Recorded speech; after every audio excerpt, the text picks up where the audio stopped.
Hi everyone! Meron na naman tayong nakitang video na nagtatanggol sa Iglesia ni Cristo, but this time ay ipinagtatanggol niya ang Iglesia sa mga katulad niyang vloggers. So, aminin man po natin o hindi, hating-hati po ang ating bansa o ang mga Pilipino. Ang opinyon ng mga Pilipino ngayon ay hating-hati. So, bilang INC, hindi po kami tinuruan na lumaban sa pamahalaan. Hindi po yan itinuro sa amin. So, merong kanya-kanya kaming isip, may kanya-kanya kaming utak at opinyon na ipinaglalaban. May kanya-kanya kaming mata. May kanya-kanya kaming isip. Nagre-research din po kami. So, irespeto po natin ang bawat isa. So, ito yung pakikinggan natin. Isa yata siyang BPM.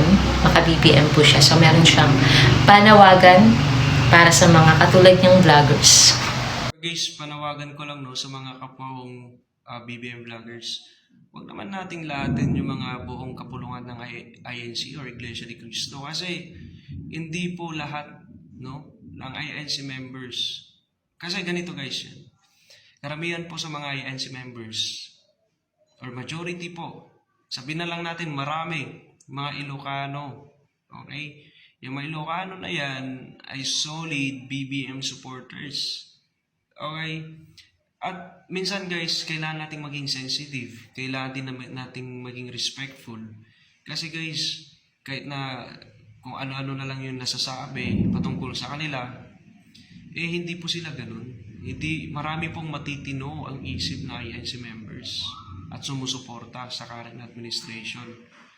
Nadudumihan lang dahil lang sa mga nakakasama nila sa rally katulad ng KOJC, yung Kingdom ni Kibuloc, yung JAL. Pero to guys, sasabihin ko, maraming matitinong INC members at Ilocano na sumusuporta sa ating mahal na Pangulo. Okay, yun lang. Kaya be respectful, be mindful, be cautious, be careful guys. Kailangan din nating maging sensitive, maging aware sa loobin nila. Kasi mahirap din na pagsasabihan sila ng ganito, ganyan. Tapos hindi natin alam, syempre sila mismo sumusuporta rin sa current administration at hindi nadumihan lang dahil sa mga DD list na yan. Ang kulto talaga yung mga DD list kasi iba yung sinamba nila. Yung poon nilang nasa rehas. Okay, yun lang guys. At okay, sa mga kapatid natin dyan na taga-Iglesia ni Cristo, pasensya na talaga kayo.